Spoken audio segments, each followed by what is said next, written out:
girl with a plan. A beam of sunlight illuminates the dust particles floating around the attic. There are lots of boxes, all labelled, all were neatly packed, now all spilling their contents. Mona is looking through several boxes at once.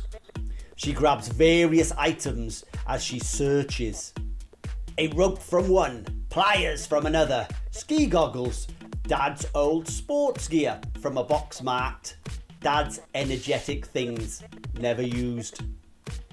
It's a frantic but pragmatic search being driven by an inner plan that's shifting and solidifying with more items she collects. She stops dead as she comes across a box labelled Mom's Work Stuff for Poorly Pets. There is a picture drawn in crayon on the side, done by a younger Mona. It's of her mum as a stick figure vet helping a stick figure animal. The animal has 5 legs and 2 tails, but that's not the part that strikes her as unusual.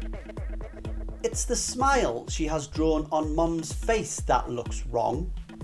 She can't remember holding the crayon and marking the box, but she grips tightly to every memory she has of her mum smiling.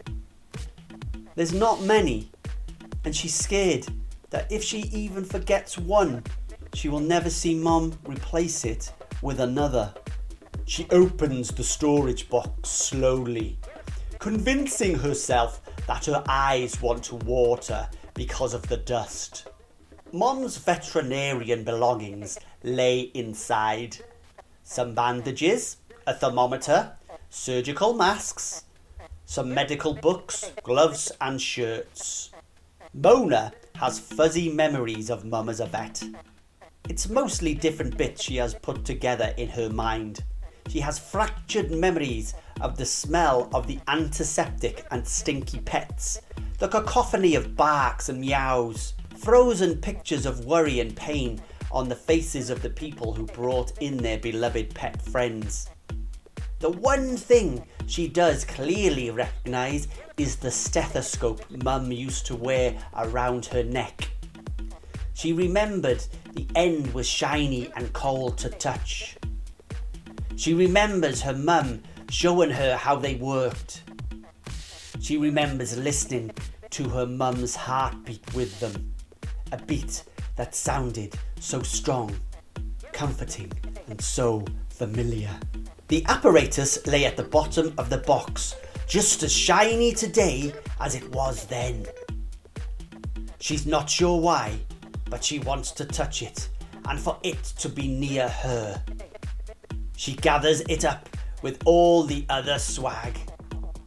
Terry is walking up the dirt road by the bus stop, filming the inside of his mouth with his phone. He has it almost all the way into his gob, trying to get a good shot of his uvula bouncing about as he tries to say the alphabet. Mouth wide, concentrating hard. A, E, H, G, E. The letters all start to sound the same when you can't make the lip shapes necessary and are almost swallowing a cell phone. Mona comes running up behind him. She is carrying her crutch, 2 backpacks and a burning desire to set her plan into action. She gives him a nudge as she passes. Come on! Terry's phone hits the rear of his throat and then comes straight back out with speed and spit sending it flying. Terry bends to pick up his phone and more importantly to check if the footage is any good. We are on a time-sensitive mission here to catch a cryptid. Mona ushers him on with a hand wave. Great! Do the monsters know?